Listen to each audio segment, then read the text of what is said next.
So this first talk is going to be about general tooling for NDN development.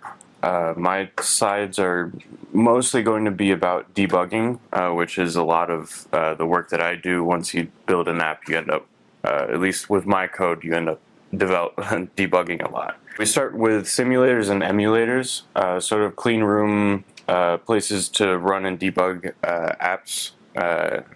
We start with NDN Sim manages or networks NFD as C++ objects.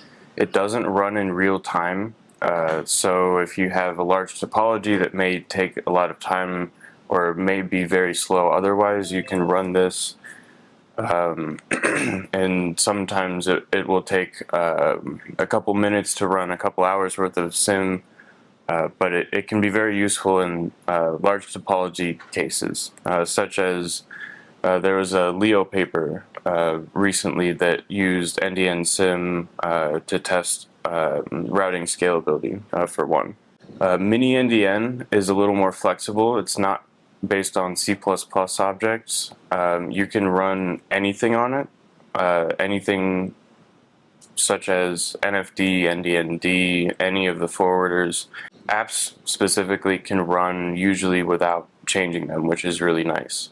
One of the talks yesterday, I think Alex Lane did his testing on Mini NDN, and MGuard in the past has also used Mini NDN for clean room testing. When you develop applications or even deploy applications, one of the first parts is getting an identity and doing security. So one of the tools for this is NDNSec. There is an equivalent in NDND, but for the purposes of this, I'm just going to go over NDNSec. So you first start. This is how you, essentially a bootstrapping process for myself as a user in the example namespace. Use keygen to generate the key for this identity, and then you can list the identities to do a sanity check. The first one, this first line after you run the NDNSec list gives you the identity, then the key, then the cert. And you can see the second to last name component in the cert is self, so this is my self-signed certificate. Then I can create a signing request with this command at the bottom and pipe it out into this atom.csr file. On the trust anchor side, we take that, we say we sign it with this example anchor identity. We label it as my anchor, and we give it my CSR, and the output is my cert. Once we have that, then you transfer it over back to me. I use cert install to install this, and you can see with the same command that we executed earlier, at the bottom now we have a cert that is signed by, it says my anchor on it, so that I'm now bootstrapped into this example namespace. We've used this, I know I used this a lot when I worked on the MGuard project years ago. We use this in early forms of the NDN workspace. It's actually a great tool, especially for debugging. And you can see at the bottom, the star next to the my anchor cert indicates that that's the default cert for this identity. Which is really important when you start signing or using other apps to sign data. It will use the default one, so it's good to do a sanity check on that too. The next part, once you have your identity, you can start debugging your interest data exchanges. So these are poke, peek, and dissect. You can produce individual data packets with NDN poke. So in this example, I just echo hello world into this localhost demo hello name. And on a consumer side, you run this NDN peek with the -p. The -p actually decodes the content, but if you leave the -p out, it spits out the entire data packet. If you want to figure out what exactly is in the individual components, you can pipe this out into NDN dissect.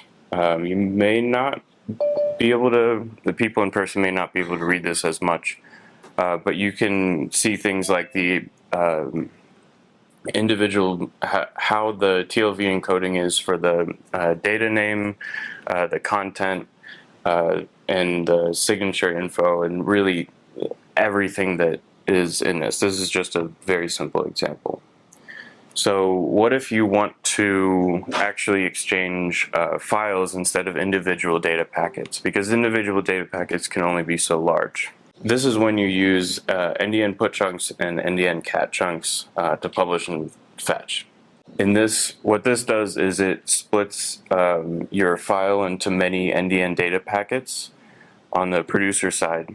And on the consumer side, it figures out which version of the file to get and how to send the individual interest to get the entire file. I haven't used this personally, but it can be used in congestion control schemes, throughput tests, and resilience tests, as well as if you just need to exchange a file and you have NDN connectivity. Another thing to note, in all of these slides that we will publish, there are links to all of the documentation needed if you want to read more about this. So getting into the GUI tooling, we have the Wireshark dissector. So if you're running a native NDN app on your computer, you may want to do packet trace captures. You can use NDN dump for this, but Wireshark dissector is an add-on to Wireshark that you can just use natively, and it works great. So in this, you can see we selected an interest. This is actually a psync sync interest, and you can go into the individual components of the interest to look at it. It also works for data. It's great. In a similar fashion, we have the NDN Play Chrome extension, which can be used for WebSocket connections or data transferred over WebSockets, which you can't do with Wireshark because it's encrypted with TLS. You can actually get this now if you go to the Chrome Web Store and install this and refresh only and go into the developer tools. I took this screenshot last night. You can see the individual data and interest packets going as you or others type into the workspace that we're using for NDN.com. And you can see at the bottom part of this screenshot the interest. This is the TLV encoding for it, and it's given in a more readable format than at least the raw binary. We've used this a lot for debugging. If anybody uses VS Code, we have two main extensions for it. One for Versec syntax highlighting, as well as it parses it and gives you a diagram of it. So that's what's on the bottom right. We also have the NDN Play TLV dissector and viewer. So the same thing that is used in this Chrome extension is integrated into VS Code, which also can be very helpful.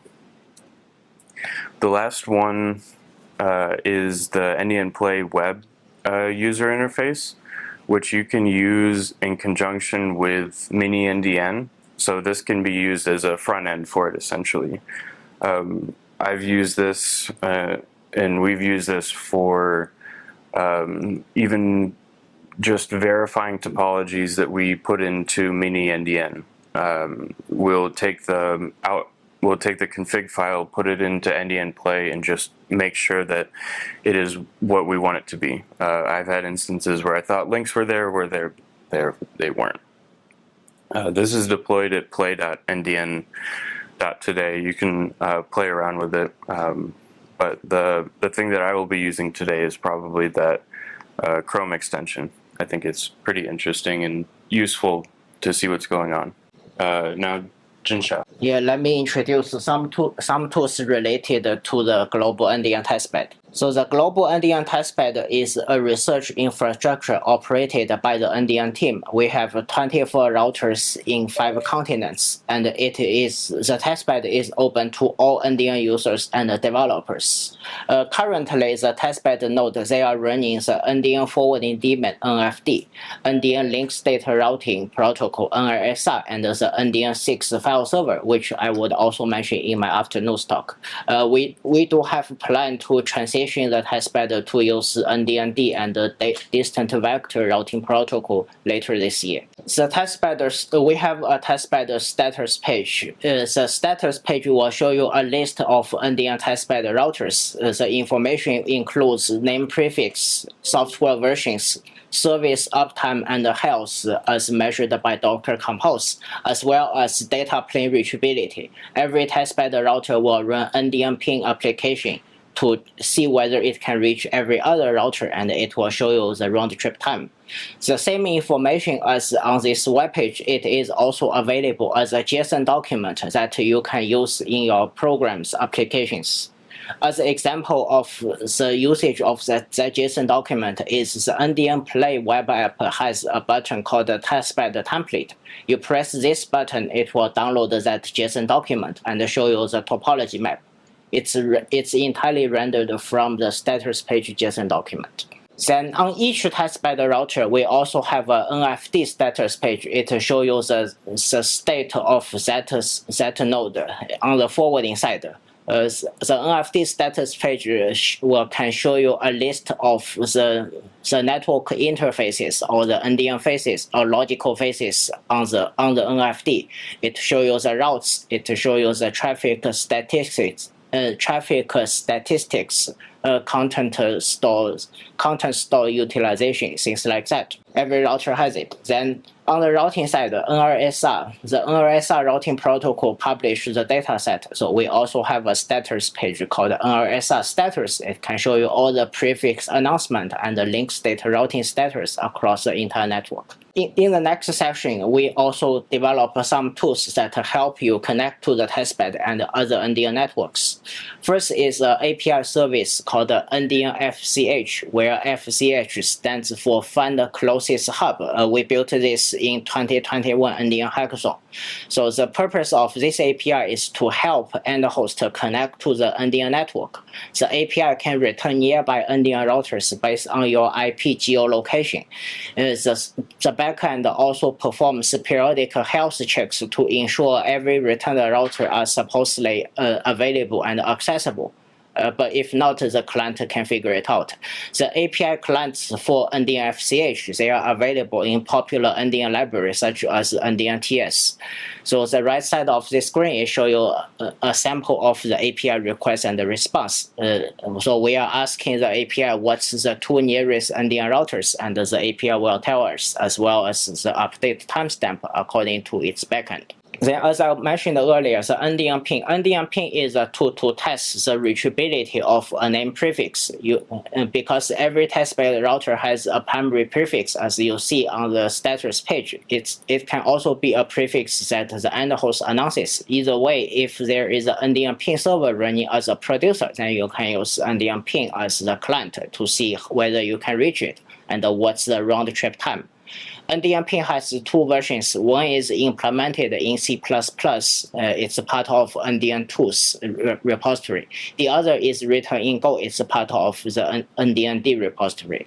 Finally, we have a pair of tools that allow you to register a prefix on a testbed router. But before you can do the registration, you need to have your certificate authorized by the testbed. So the namedData.net has an article called the User Guide to obtain a testbed certificate. It will use NDN Cert client application to get that certificate. And once the certificate has been obtained, you can also see it with the NDN SEC as we introduced earlier. But after you have that certificate, you need to make it available for retrieval. That's required for prefix announcement. The tool for that is called NDN 6 Serve Certs. it acts as a producer for that certificate on your local machine. Finally, you can send the actual prefix registration command. We use the tool called NDN6 register prefix remote. You can say, I want to register this prefix and it expires with a certain expiration time. So finally, we give a few links, especially the first link called the NDN 101. It has a brief introduction of the NDN architecture as well as how to make use of some of these tools. And please ask questions about our presentation. So the Visual Studio Code Yes. extension for NDN Play, Yes. how do you use it exactly? Like, what does it show? Does it show the TLV structure? Yeah. Of what? If you import a TLV, like if you export a data packet into a file, and then give VS Code the file, it will. Okay, so you open the binary, like Yeah. a binary Yeah, packet binary directly, packet, and it yeah. shows the. Yeah. I see. So it's like a graphical version of the dissect. Yeah. Thing. Yeah. Okay, thanks. Yeah, so for anyone who is not familiar with these tools, you're really welcome to try them out and let Adam and Junxiao know if you find any problem. I think they are very useful when you play with NDN software and or developing any new features.